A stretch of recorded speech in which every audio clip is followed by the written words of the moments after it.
Hello my YouTube family, welcome है आप सभी का हमारे यूट्यूब चैनल में। लेखक मुंशी प्रेमचंद। हल्कू ने आकर स्त्री से कहा, सहना आया है, लाओ जो रुपए रखे हैं उसे दे दूं, किसी तरह गला तो छूटे।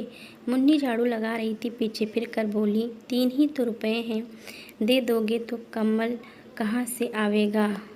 माघ पूस की रात हार में कैसे कटेगी, उससे कह दो फसल पर दे देंगे, अभी नहीं। हल्कू एक क्षण अनिश्चित दशा में खड़ा रहा। पूस सिर पर आ गया।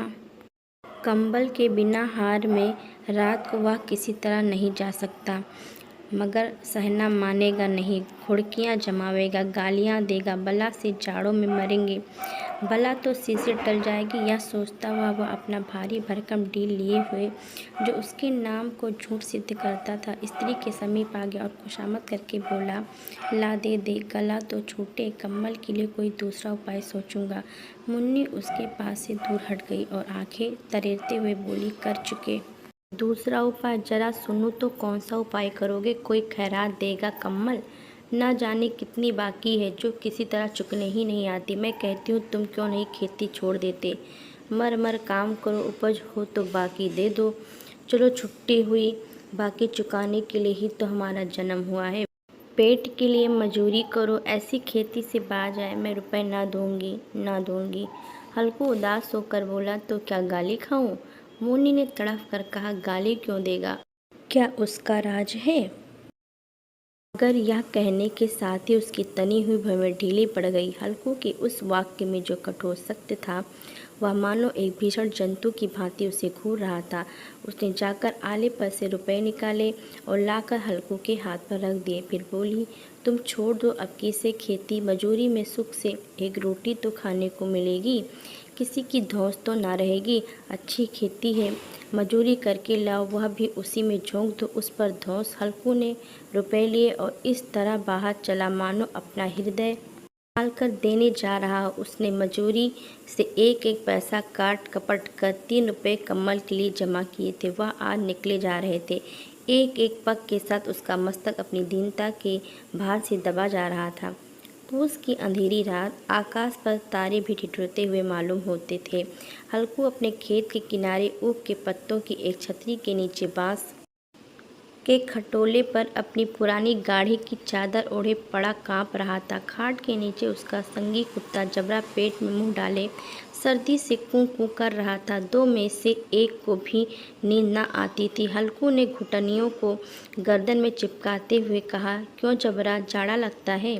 कहता तो था घर में पुआल पर लेट रहे, तो यहाँ क्या लेने आए थे? अब खाओ, ठंड में क्या करूँ, जानते थे मैं यहाँ हलवा पूरी खाने आ रहा हूँ। दौड़े दौड़े आगे आगे चले आए, अब रो नानी के नाम को।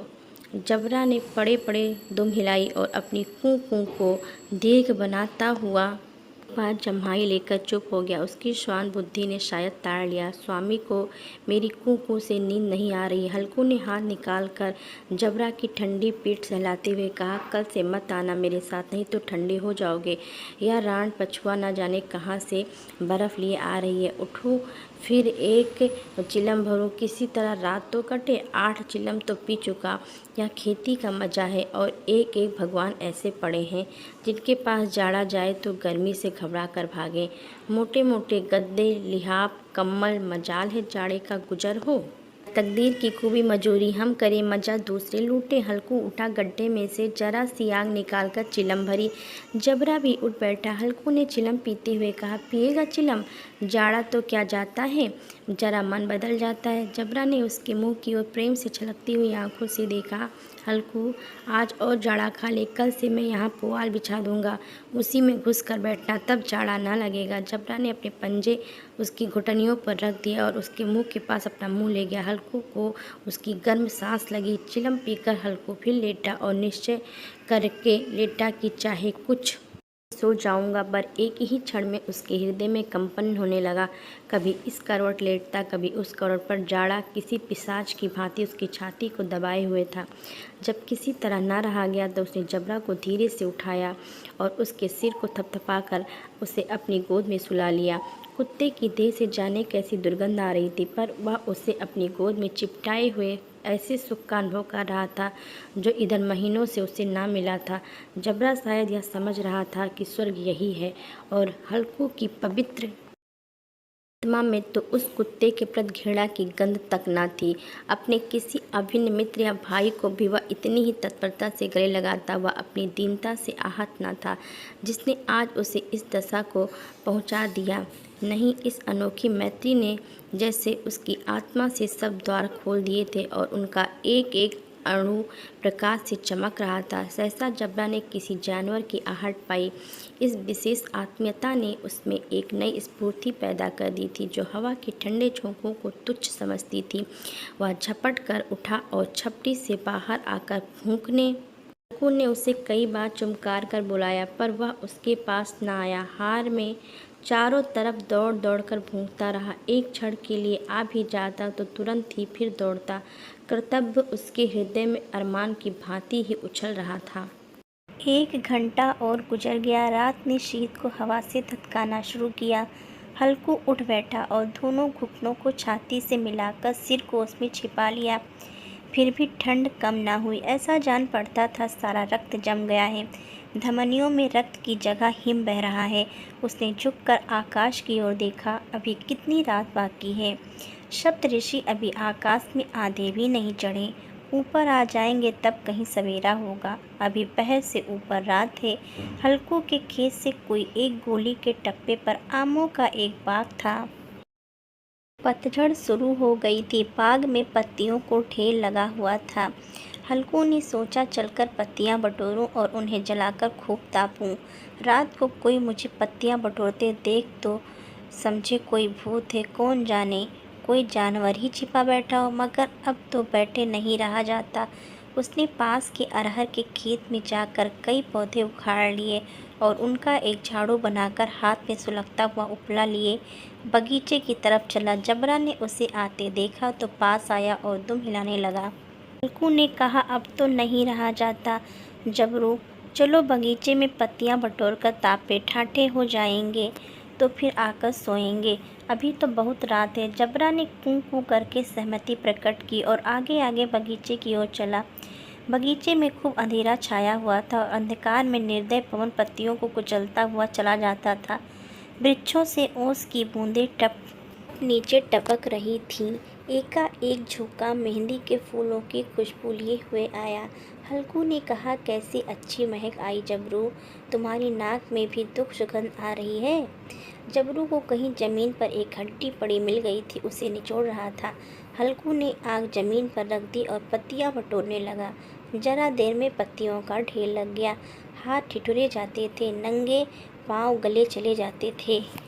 पत्तियों का पहाड़ खड़ा कर रहा था। इसी अलाव में वह ठंड को जलाकर भस्म कर देगा।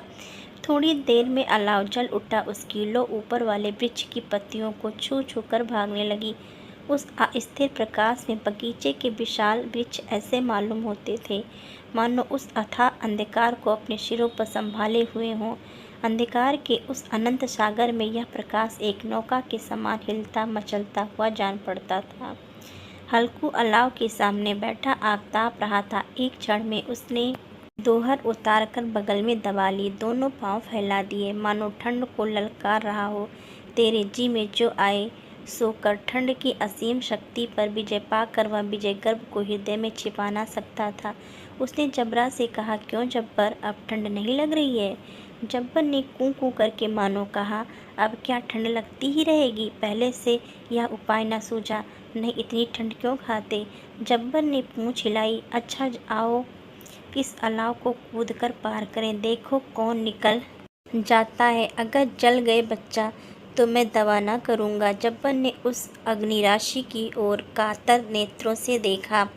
मुन्नी से कल ना कह देना, नहीं तो लड़ाई करेगी। यह कहता हुआ वह उछला और उस अलाव के ऊपर से साफ निकल गया। पैरों में जरा लपट लगी पर वह कोई बात ना थी। जबरा आग के गिर्द घूमकर उसके पास आ खड़ा हुआ।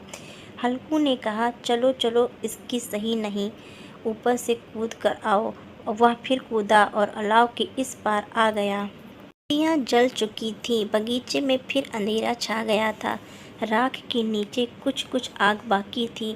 जो हवा का झोंका आ जाने पर जरा जाग उठती थी, पर एक क्षण में फिर आंखें बंद कर लेती थी। हल्कू ने फिर चादर ओढ़ ली और गर्म राख के पास बैठा हुआ एक गीत गुनगुनाने लगा। उसके बदन में गर्मी आ गई थी, पर ज्यों-ज्यों शीत बढ़ती जाती थी उसे आलस दबाए लेता था। जबरा जोर से फूंक कर खेत की ओर भागा। हल्कू को ऐसा मालूम कि जानवरों का एक झुंड खेत में आया है। शायद नीलगांवों का झुंड था। उनके कूदने दौड़ने की आवाज़ें साफ कान में आ रही थीं, पर ऐसा मालूम हुआ कि खेत में चर रही हैं। उनके चबाने की आवाज़ चर-चर सुनाई देने लगी। उसने दिल में कहा, नहीं, जबरा के होते हुए कोई जानवर खेत में नहीं आ सकता। नोच ही डाले, मुझे भ्रम हो रहा है। कहाँ, अब तो कुछ नहीं सुनाई देता। मुझे भी कैसा धोखा हुआ। जोर से आवाज़ लगाई, जबरा जबरा। जबरा भौंकता रहा, उसके पास न आया। फिर खेत के चरे जाने की आहट मिली। अब वह अपने को धोखा न दे सका। उसे अपनी जगह से हिलना जहर लग रहा था। कैसा दंदाया हुआ था। इस जाड़े पाले में खेत में जाना, जानवरों के पीछे दौड़ना असहाय जान पड़ा। वह अपनी जगह से न हिला। उसने जोर से आवाज़ लगाई, लिहो लिहो लिहो। फिर भूख उठा। जानवर खेत चर रहे थे। फसल तैयार है। कैसी अच्छी खेती थी, पर ये दुष्ट जानवर उसका सर्वनाश किए डालते हैं। हल्कू पक्का इरादा करके उठा और 2-3 कदम चला, पर एकाएक हवा का ऐसा ठंडा चुभने वाला बिच्छू के डंक का सा झोंका लगा कि वह फिर बुझते हुए अलाव के पास आ बैठा और राख को कुरेद कर अपनी ठंडी देह को गरमाने लगा। जबरा अपना गला फाड़ डालता था। नीलगायें खेत का सफाया किए डालती थी और हल्कू गम राख के पास शांत बैठा हुआ था। कर्मण्यता ने रस्सियों की भांति उसे चारों तरफ से जकड़ रखा था। उसी राख के पास गर्म जमीन पर वह चादर ओढ़कर सो गया। सवेरे जब उसकी नींद खुली तब चारों तरफ धूप फैल गई थी और मुन्नी कह रही थी, क्या आज सोते ही रहोगे? तुम यहाँ आकर रम गए और उधर सारा खेत चौपट हो गया। हल्कू ने उठकर कहा, क्या तू खेत से होकर आ रही है? मुन्नी बोली, हाँ, सारे खेत का सत्यानाश हो गया। भला ऐसे भी कोई सोता है? तुम्हारे यहाँ मड़ैया डालने से क्या हुआ? हल्कू ने बहाना किया, मैं मरते मरते बचा, तुझे अपने खेत की पड़ी है। पेट में ऐसा दर्द हुआ कि मैं ही जानता हूँ। दोनों फिर खेत के डाँड़ पर आए। देखा सारा खेत रौंदा पड़ा हुआ है और जबरा मड़ैया के नीचे चित लेटा है, मानो प्राण ही ना हो। दोनों खेत की दशा देख रहे थे। मुन्नी के मुख पर उदासी छाई थी, पर हल्कू प्रसन्न था।